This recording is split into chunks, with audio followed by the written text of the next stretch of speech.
This is Meraj. Meraj makes a living as a travel writer. He loves motorcycling, golf, playing the guitar, and just bumming around. He's decided to travel for a year to find himself. About time. This is Johan. Johan is a photographer. Johan is Swedish, but he's lived and worked in 4 continents. He's done some pretty interesting gigs along the way. Johan's current obsession is shooting astral time lapses.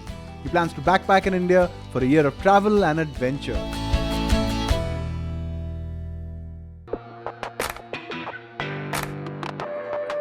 I have come to Lodi Gardens in South Delhi for a core strengthening workout with a group called Velocita Fitness that organizes outdoor fitness programs.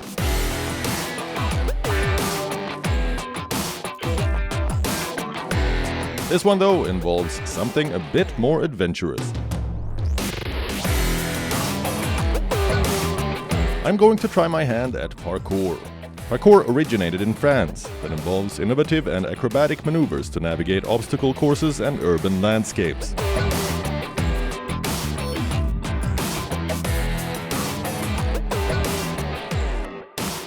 Mujahid Habib is India's first national champion in parkour and one of the pioneers of the sport in the country. Mujahid has promised to take it easy on me.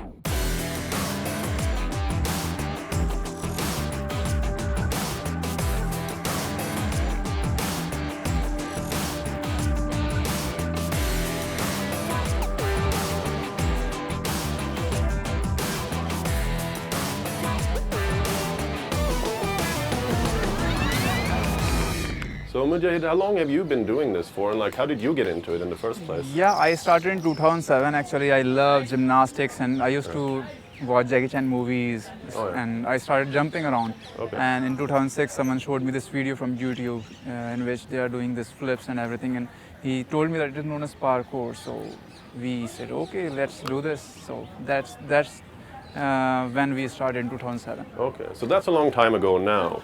But today, like, how can one get started with this now, and like, how can you avoid injury? Because it can be quite dangerous, right? Yeah, we actually, when I started, there was no trainer and there was no gym. Right. And today also, we find it difficult to find any trainer or gyms to learn this sport, because it is a very new sport and not many people do this. So I prefer that you should find a trainer who is a pro and who knows like how you should start, and we start doing step by step. Right. Like for like learning something, we break down into steps and then we start. So basically it will avoid injuries, and it will make you like more confident while you are doing it in different locations. I've always wanted to know how to do a backflip. Like, how long would it take to learn how to do a backflip? Actually, it will take months, and it also depends on your fitness. It may take years also. So it is like, yeah, it will You're take kind of time. crushing my dream right now. I was hoping I'd learn how to do this in a day. But what about one of those like Jackie Chan moves, you know, like when you're on the ground and you jump up and like one move, like in a karate film or something? Yeah, it is known as handspring. Okay. We can like overcome obstacles also using that like walls Really? and everything. But we start basically from like chakrasan. You Oh, know like that the yoga move. Yeah, I know this one. Yeah, it is from yoga, and That's then related to that move. Yeah. Oh. Then it makes your muscle memory, and then you start using it on like implementing roles, and then you start joining all those steps, and okay. you can learn it. Should we try it out? Do you think I Yeah, can learn that? sure. We can All right. like do it. So- So first of all, do it chakrasan. Okay. You know it, right? Yeah. Perfect. Nice. Now hold it. 1, 2, 3, 4, 5. Come on, now get down. So now you have to throw your legs. Take your legs behind you. Yeah. The more high it will go, the more it will easier. So now you have to come into that position, chakrasan position. I've always wanted to learn how to do a spring up, but didn't want to try it unsupervised. So that's the basic. That's the basic move. Basic move. And it builds from there. Yeah, and then you will do a roll and then join it. Can you show me how to execute this move perfectly? Yeah, sure. Mujahid's instruction was after this, spot on. It's more you have to technique take than brute strength. He's the next roll level, and the makes it look chakrasan thing effortless. too. Can't imagine how many spring ups he must have done in his life. So, yeah, and then we will like do it like this also. It is kind of slippery, yeah. Wow, this is one devil-may-care kind of group. These are difficult movements that require strength, flexibility, agility, but most of all, confidence. These guys are creative, and the entire city literally is their playground. Whether it's the multi-storied flights of stairs at Nehru Place, the reasonably flat Rajiv Chowk, any and every public area they find themselves in is a potential maze to be navigated. And that even includes the rooftops of the houses they live in. Lodi Gardens, with its smattering of lawns, monuments, benches and random fixtures, is one of the group's favorite haunts. To be able to run on narrow ledges and jump over big obstacles, you need to put in the hours. That these guys are supremely fit is obvious. What a cracking morning! What I loved was how functional this sport is. If I could only work out with this intensity every day. How did you start with VelocityFit, and what is that? Actually, this is a very new venture to us, Right. for us. So it's about 6 months that Mujahid and I have started it together. Okay. So VelocityFit is majorly about all-around fitness. So you're hoping, like, with this whole venture that you're gonna make parkour and this form of exercising kind of more respected and established, like to make your Yes. mark, basically. Absolutely. So we should not be like a bunch of guys, working Right. out in a park. So just to give like employees of corporations different options to staying fit. Options, Yeah. so that they can work out, they can choose a time, because they usually come in a number, so they can fix up a time with us, and then we can do it. all But as of together. right now, VelocityFit works in like a boot camp type of scenario twice a week. Twice a week, Saturdays, Sundays. On the road, it's really hard to stick to a fitness regimen. And right now, I wish I was here longer, just so I could have a regular life, in which I'd be able to join a group like this, and to get really good at something like parkour. Well, I suppose you can't have everything.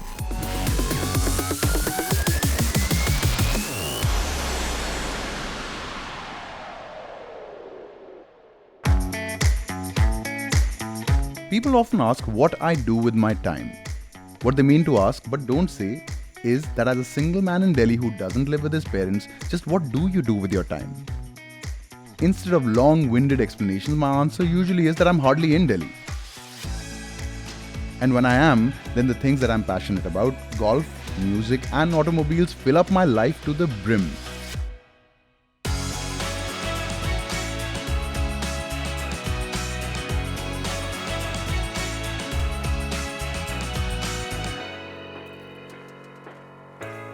Today is a Sunday, a gorgeous winter day in Delhi and a rare weekend when, well, I'm in town rather than gallivanting all over the country. What I usually do on a Sunday in Delhi is go play golf. I haven't played for a while on account of the show and how much we've been traveling.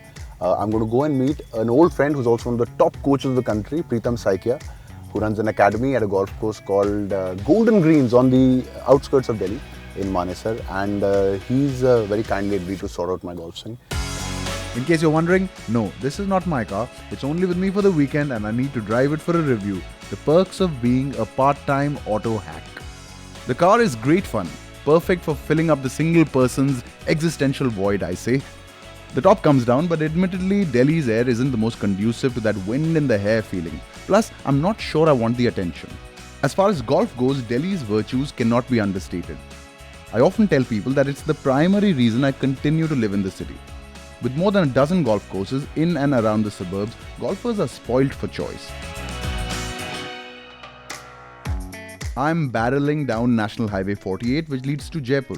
Near Manesar, I turn off the expressway and drive through a couple of villages. Proper villages too, mustard fields stretching into the distance, unpaved roads. Eventually the Aravalli Mountains come into view, and at the foothills lies the lovely Golden Greens Golf and Country Club.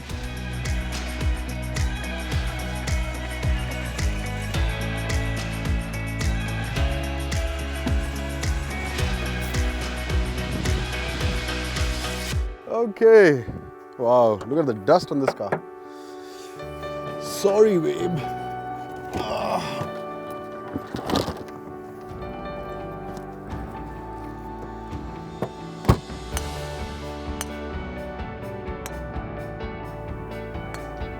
Shot. That'll work. Right. So the purpose of coming to Golden Green is not just to, play around. I don't think anybody's interested in seeing me hack my way around a golf course.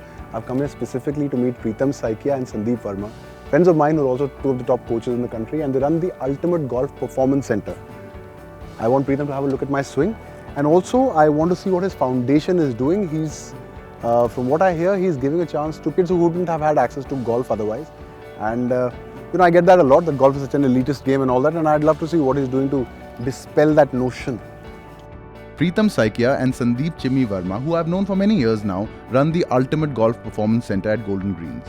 Here, budding golfers, amateurs and successful pros alike practice and hone their skills.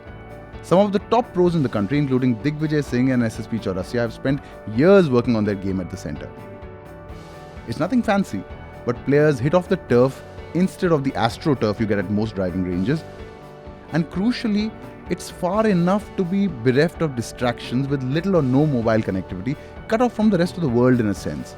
Precisely the sort of cocoon that serious golfers like to practice in. Hi Chimmy. Oh, hi Meraj. How are you? Good, good. What's happening? Nothing much, I was just trying to sort this guy out. Sorry, थोड़ी देर हो गई आते-आते. Oh, doesn't matter. Chimmy is a tech geek. He customizes golf clubs, fitting in golf lingo, and coaches Kolkata pro SSP Chaurasia. So, This guy is pro, isn't he? yeah, he's a pro. He's one of the top pros of the country. Hi, Shivendra. Hi, Meraj. Triple S. Sorry for interrupting your session. His name is Shivendra Singh Sisodia. He's Triple S. What is that contraption you got there?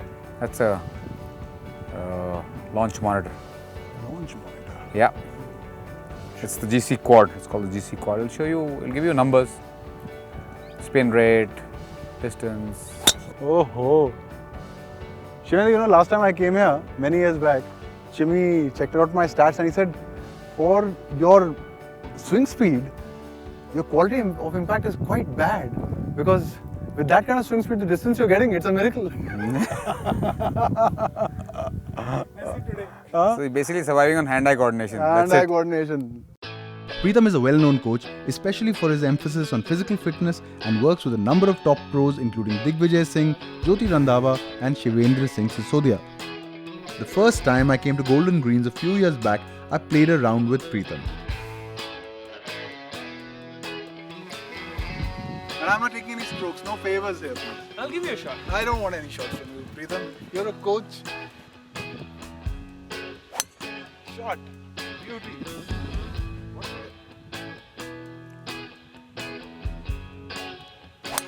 Oh, I can't believe it. Did you shank that one? Even those who don't play golf will probably understand that that was not a good shot. So much for traumatic golf memories.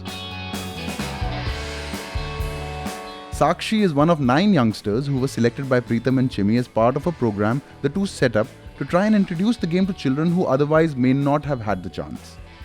Sakshi is a bit nervous before the cameras and hits a few loose shots, but there are no such issues with Mirajul and Aidul.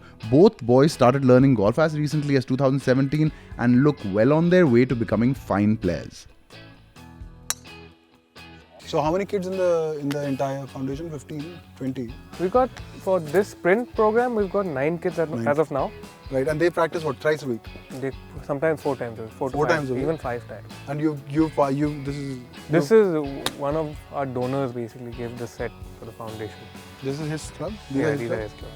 Well, I mean, I'm going to be buying new clubs soon, so you can have these also if you like. Yeah, sure. I think those clubs are a little difficult to hit. Not for these guys, not for their, I mean, I'm sure they can hit them. Once they get a little older, he's just 14 now. So Oh, really? yeah. Once they get a little stronger, maybe. Go for it. And he's quiet. He's very quiet. Where are they from? Are they from Delhi? They're from Gurgaon. Gurgaon? Yeah.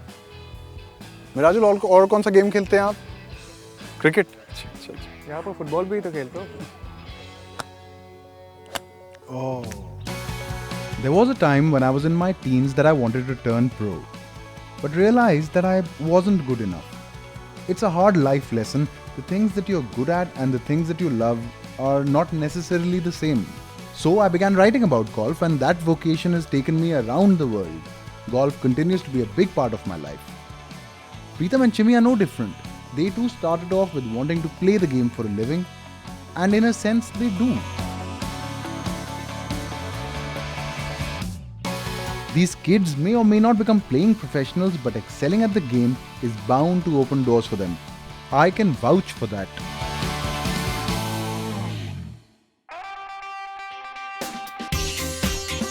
Ever since I was a child and all the way into my teens, cycling was my favorite sport and recreational activity rolled into one. I probably spent more time riding trails on mountain bikes in and around my hometown, Luleå in Sweden, than I did at home. Since Meraj and I took off on our travels, I've had some awesome riding experiences. Delhi's traffic is intimidating for cyclists, and the pollution doesn't help. There's safety in numbers, and instead of trying this out all by myself, I'm joining up with the cycling group Dilli Riders. How are you doing? Hi, nice to meet you. Good to meet you, finally. Coming in on a bike, that's a very high-end bike you got. Yeah, you could say that. And it's just been a month since I bought this actually. Oh, that's awesome. Let's go and find a bike for me. Come. Got some high-tech gizmos on this thing, huh? And so, riding on the streets of Delhi is not really very easy. Yeah. Especially at night, so you need to be very well equipped. So have you just started this initiative now, or? Yeah, in Delhi, yes. Okay. In Mumbai, we started something like this and it was really successful. Oh, okay. Yeah. We're hoping that it's going to grow into a big movement here as well then. Yeah, hopefully. In Mumbai, we are like a community of 3,000 people now. Oh, that's awesome. The group was started by Saurabh Punamia and supported by the bike shop that provides a range of high-end cycles for the group's rides. Alright, it's a joy ride. We won't race or something, just enjoy. Guys, have your reflectors on, have your helmets on at all the times. And hopefully we'll have a great ride. And we're off. Although it was hard to rouse myself out of bed at 7 in the morning, I sure am glad I did. The traffic that I was worried about is quite sparse at this hour. The group is a mix of riders of varying skill levels, right from experienced mountain bike riders to complete novices. All of them love cycling though, and the idea is more to get out and claim the city's roads on a Sunday morning. I'm outside of India's meteorological department right now, and they have mounted an electronic board that displays the measured air pollution levels. And right now, we can see the air pollution level for the PM 2.5 measurement is sitting at 177 and 214 for PM 10, which is considered to be moderate for PM 2.5 and poor for PM 10.